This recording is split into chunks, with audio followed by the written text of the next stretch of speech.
Hello, I'm Bill Monroe, and welcome to episode 61 of 2-Minute Talk Tips. This week's tip, Prewire your big meetings. Prewiring is a concept I originally learned from the folks over at the Manager Tools podcast. Prewiring is something you can do before you present a big plan at a meeting. Basically, it involves meeting with the key stakeholders, the folks who are going to be impacted by that plan. They may be leaders of other departments that are going to be required for implementation. They may be folks whose budgets you're spending. There may be other folks who are going to be receiving the services you are hoping to develop from this big proposal. You want to meet with those folks one-on-one for a few reasons. You want to, first of all, try to get them to buy in. You want to get them to accept your plan before you actually go ahead and present it. You also want to try to answer any questions they might have, or at least learn any questions they might have about this plan or proposal. Because when you learn those things in advance, you are going to be better prepared to address them when it comes to your big presentation. You want to address any concerns they have early. If they have objections to your plan and you can address those before the meeting even happens, fantastic.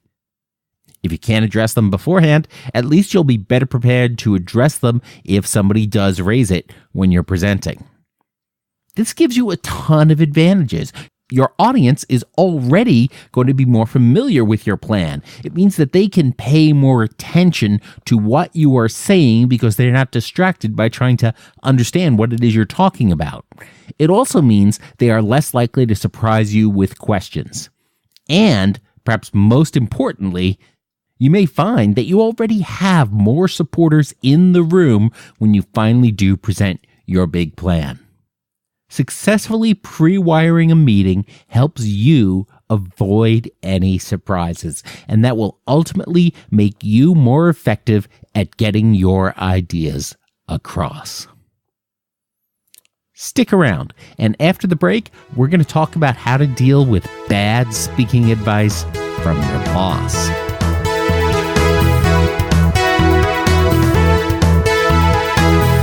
Do you have an Amazon Echo device, also known as an Alexa device?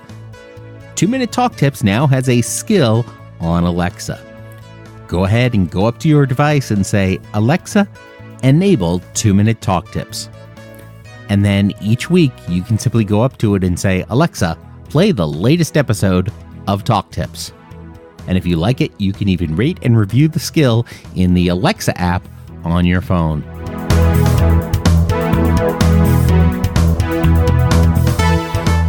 Welcome back.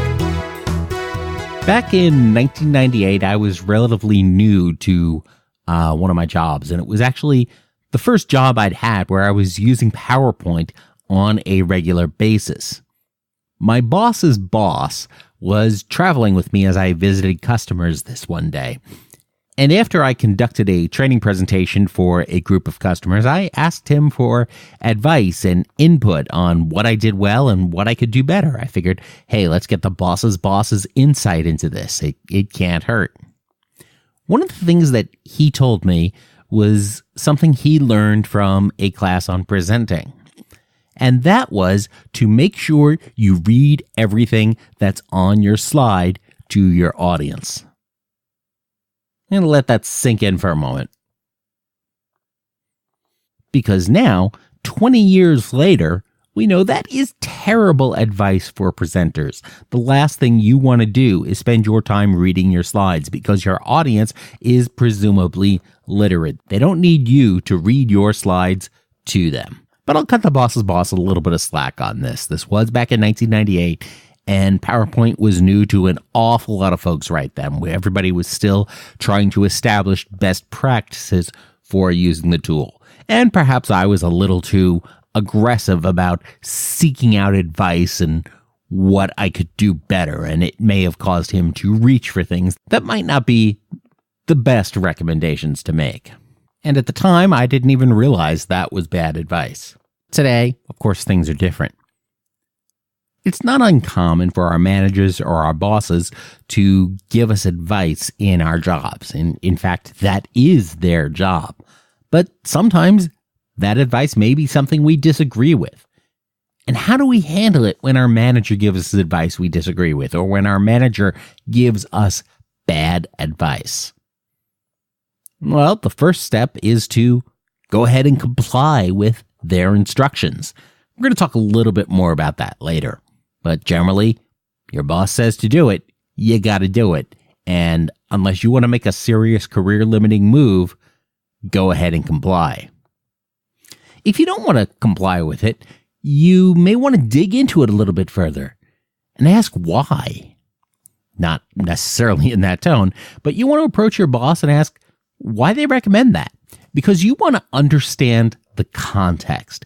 The boss who's giving that advice may be more aware of some other context and some other things going on in the company and priorities and preferred style that they want to make sure that you comply with.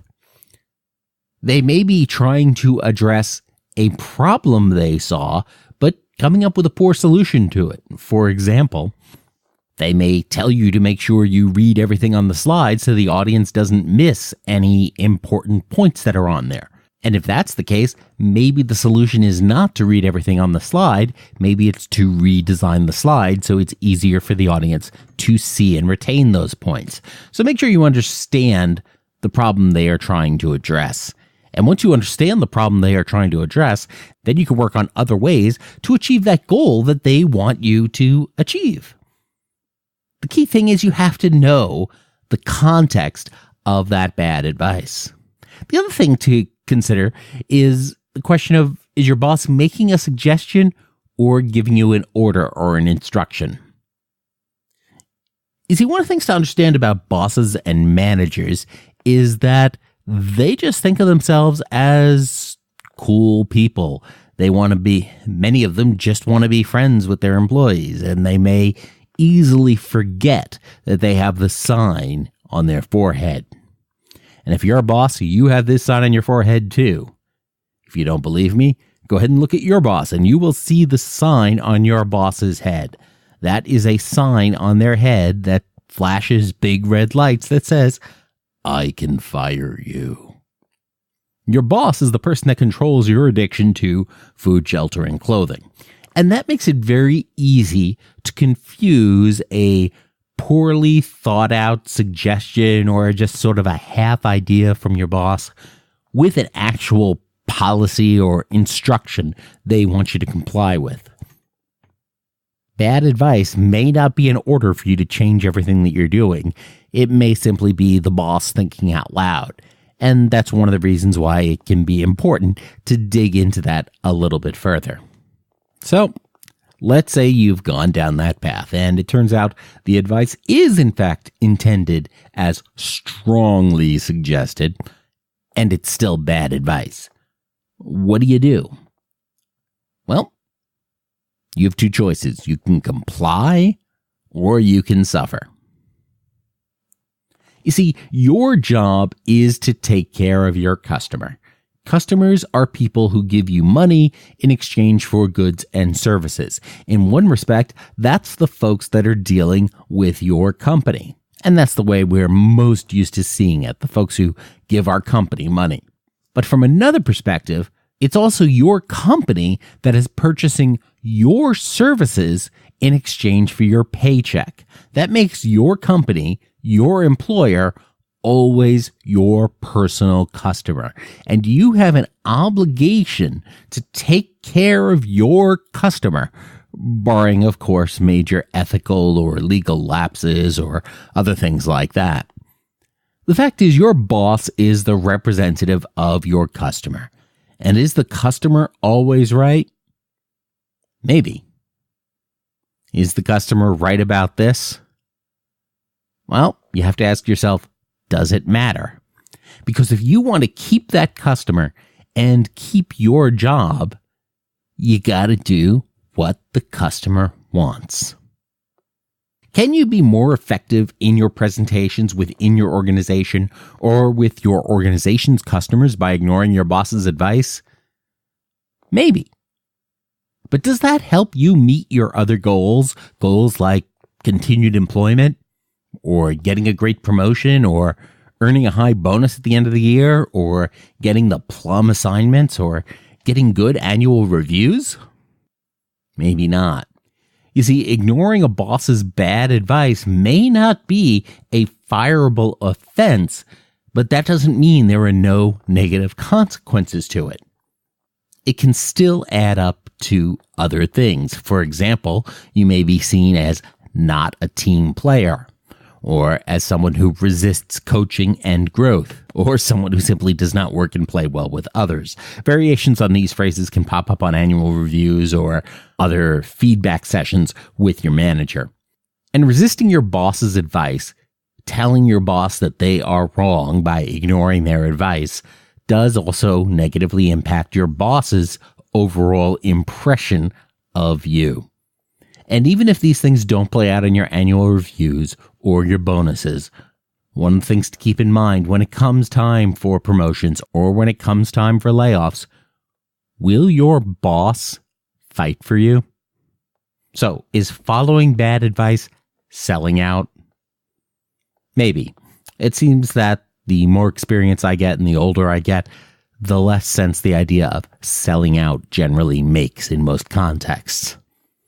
The idea of resisting bad advice from your boss about how to effectively present in front of a group of people seems like an awfully small and petty battle to choose to fight and to stake your career on. Now, of course, there may be exceptions to this. If we're talking about things like major media appearances or big industry stuff that could affect your career at future employers, that may be something to reconsider, but generally, that's not the case for most folks.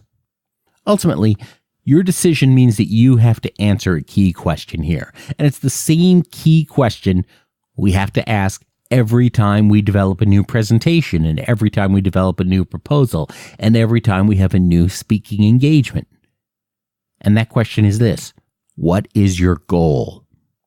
Or what are you trying to achieve? And does resisting your boss take you closer to or further from your goal?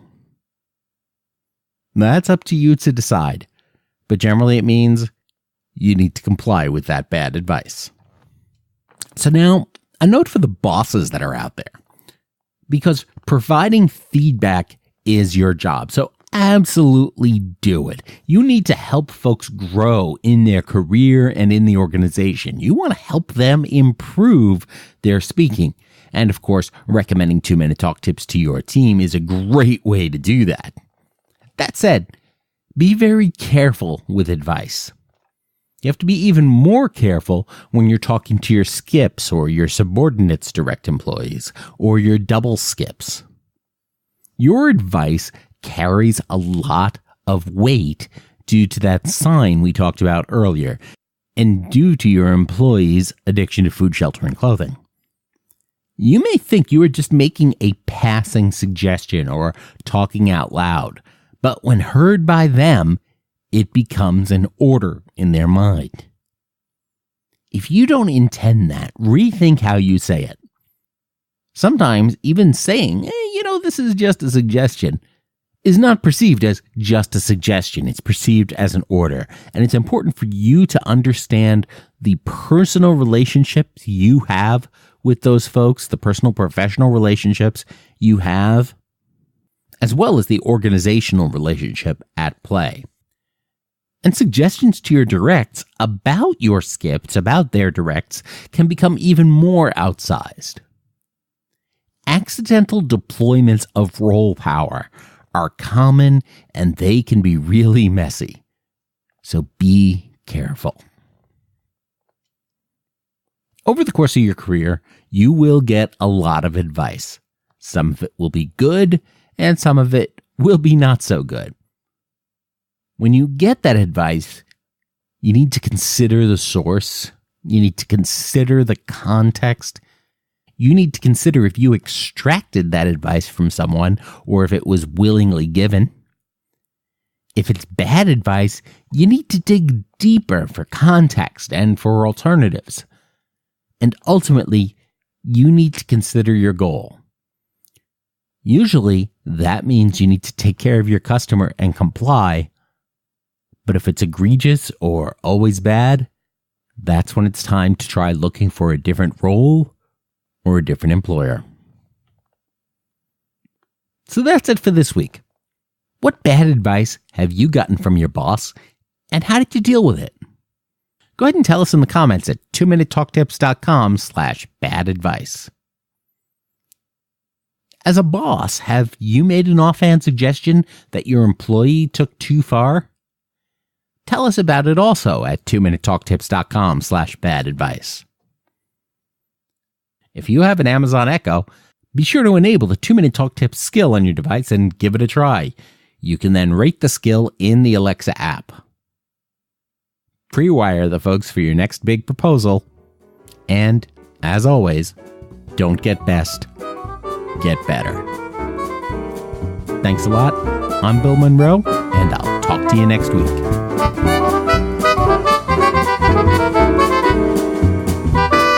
Two-Minute Talk Tips is a proud production of the Currently Speaking Podcast Network.